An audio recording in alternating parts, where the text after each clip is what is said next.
So here's a little bit of anatomy on greatness. Ecclesiastes 2:9-10, Solomon says, "So I became great and surpassed all in Jerusalem who had preceded me, and my wisdom remained with me. Anything my eyes desired, I did not deny myself, for I refused my heart no pleasure. For my heart took delight in all my work, and this was the reward for all my labor." So to become great, this is what you do first.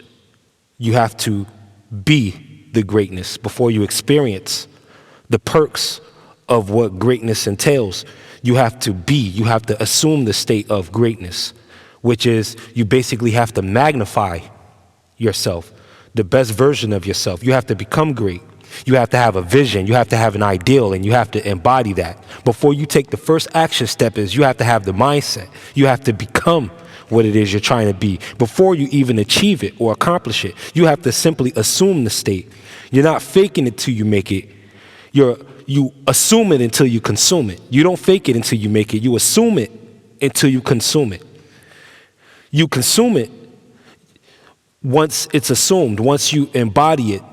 Then you can taste the perks of that particular quality. And so this greatness will surpass all in Jerusalem. Jerusalem just means hero's peace.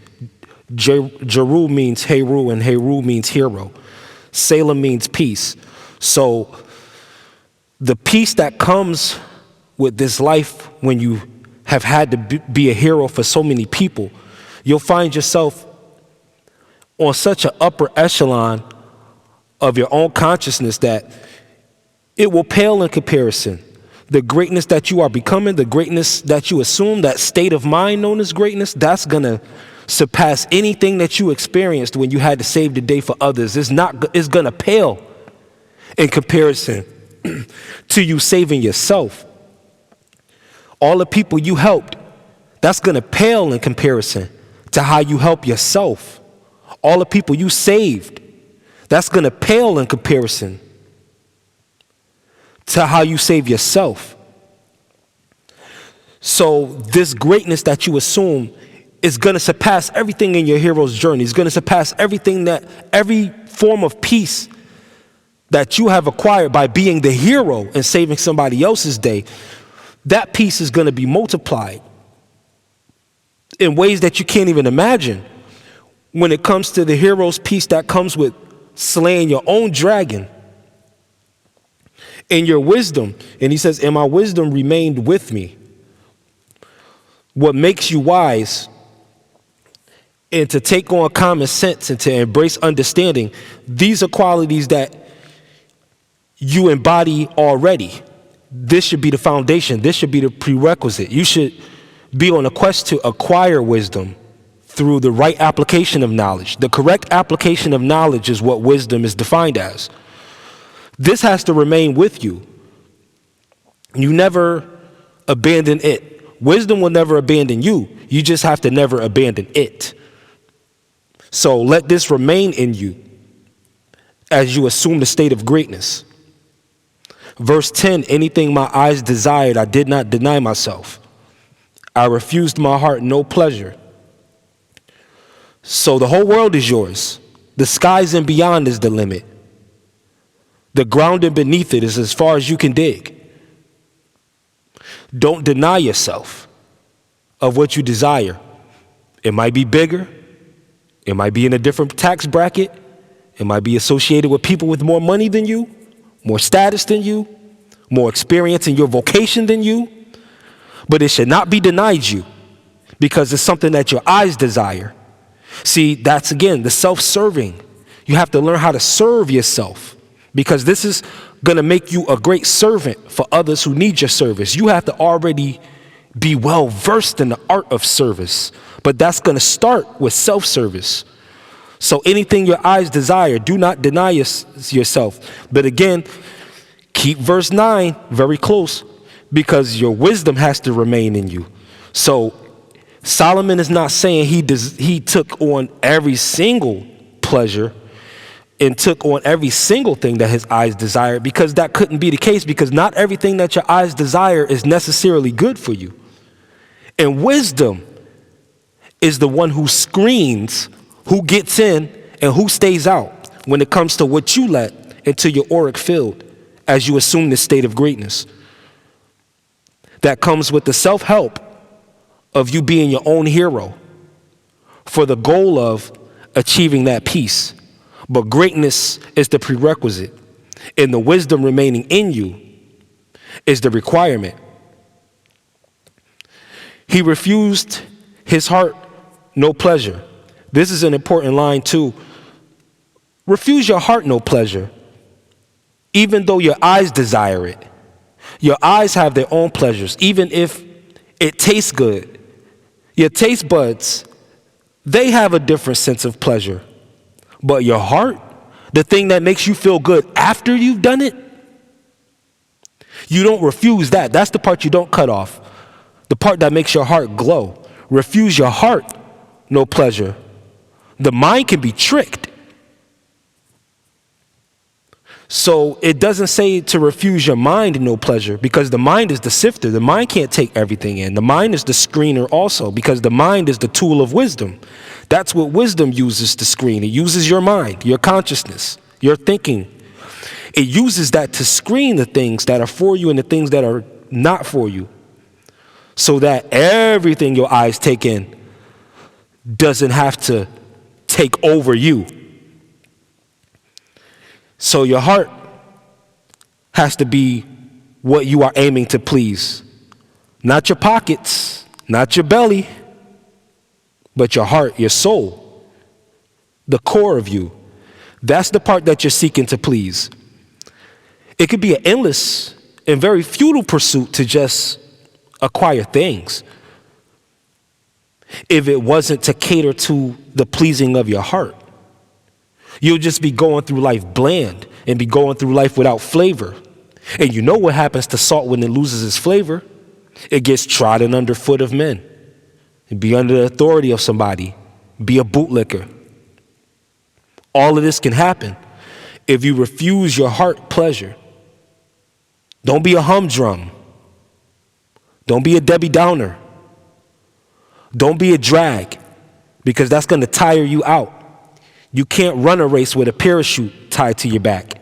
And when you refuse your heart pleasure, it's like trying to strive and win a race with a parachute tied to your back.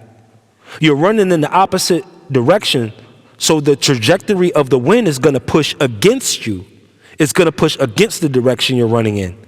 So you can be running in the right direction, but if you have too much baggage, it's not going to make you any faster. Even though your compass is pointing in the right direction, it's not going to guarantee your journey. That's like jumping in the car, cutting on the GPS, and not going anywhere, just burning the gas out in the parking lot. The directions are telling you where to go, but if you refuse your heart desire, you'll never get where you need to go. So the aim has to be to please your heart when you assume this state of greatness. And he says, "For my heart took delight in all my work, and this was the reward for all my labor." Very important. Your heart has to take delight in all your work. This is what makes greatness stick. What happens is, very often, we won't necessarily take delight in all our work. Not every 9 to 5 is delightful, is it? Not every 40-hour work week is delightful. We don't take delight in all of our work, do we? And that becomes a parameter and a benchmark and a ceiling as to how far we have allowed our greatness to ascend. We have failed to take delight in some parts of our work, some parts of our chores, some parts of our mundane living. Take delight in all your work, even if you have to create a false delight. Just take delight in it. Here's how you take delight in your work. Become satisfied, impressed, contented, and motivated by your own improvement as you do your work. Let this be your sole aim, not to please your coworkers, not to please your boss, not just to get money, not just to get fame, but let it be just for the joy of you doing your work well. Go ahead and have your Genesis moments. God, goddess, have your Genesis moments. Create something, sit back and say is very good, and marvel in it and revel in it and celebrate each small step and celebrate each small victory. Don't just keep pushing and pushing and pushing and pushing, because the reward, the journey is part of the reward. So take delight in all your work and all your labor. Take delight. Delight is not going to be given to you. The bosses are really not there to make you happy. Delight is something you have to take in your work. So you're taking your delight directly from the universe, directly from nature, where all delight is already waiting on you. You're not going through a middleman. You're going from you to you. You're going from existence to you. You're taking delight. You don't need an excuse. You don't need an extra bonus in order to take delight in all your work. This has to be something that is already there. You have to be taking delight in your work all the time. Because if you do it in the reverse, you'll separate yourself from your desires. You'll separate yourself from your manifestations. This is easy to mess up because we look to the physical eye first. We want to physically see something first, and then our heart naturally inclines to it. But we have to start with our imagination. We have to start by believing, acting, and moving as if we have what we desire already. We have to become that desire already before our physical eyes see it. Because if not, then we'll only perpetuate the state of not having it. If we continue to live in the reality that someday we'll make it, then that's going to always be true. Someday. But every time you say someday, it pushes it one day away from being today. It pushes it back, and it pushes your goal further out. But if you say that you are already that success, now you start not only running toward it, but you start attracting it as well. Because that's the signature that this particular vibration is looking for of greatness or whatever you desire. If you're assuming it, then these forces will also be magnetized towards your heart and start coming after you as you come toward it. And these things and you will meet in the middle. So you have to assume the desire. And the speed of your manifestation is dependent upon how much emotionality you're adding to the assumed state of already having what you desire. Yeah, you have to make believe. You have to pretend. Yes, you have to role play. This is how it works. This is how you do it. You have to role play. You have to get into this thing. Because that's what the universe is looking for. And that's what these things are looking for. Money, millions and billions of dollars, is not going to come to a person who's poor, regardless of how much they have in their bank account or if they have a bank account. Money, millions and billions, is going to come towards somebody and for somebody who's rich already, no matter what they have in their bank account or if they have a bank account. You have to have these assumptions. Your unction is assumption. Your unction is assumption. Your unction is assumption. That's your function. See, you want to bring something out of nothing, but that there's really not a nothing that you're bringing your something out of. That whatever we're calling nothingness is what's going on inside of us. That might be nothing to the people on the outside because they can't see inside of you. But you can see inside of you, so it's nothing to everybody else, and it's everything to you. So let that thing blossom. Assume the state of greatness. Don't chase after happiness. Stop chasing it. Happy too fast. Happiness is too fast. I don't care if you run a 4 flat in a 40. Happiness is too fast. You can't chase it. That's why they say you have the right to pursue. You have the right to liberty in the pursuit of happiness. Because happiness is faster than everybody. Millionaires ain't fast enough to catch happiness. Billionaires aren't fast enough to catch happiness. And we don't see trillionaires out here standing in front of the public in front of the populace, in front of the public people, and the general public. We don't see trillionaires standing at the soup kitchens. If they're there, they're in disguise. But if they're not proud to show themselves, then, hey, that's a level again of the heart desire being different from the accumulation of the wealth. The rich ones who may really hide from people,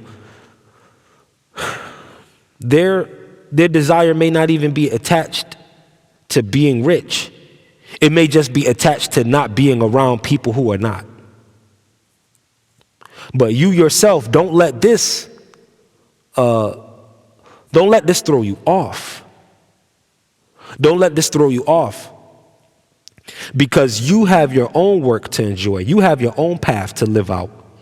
And you have your own assignment to take delight in all of. Because this is how you assume greatness. You don't chase it. You strive for it. But while you strive for it, make sure you become it first.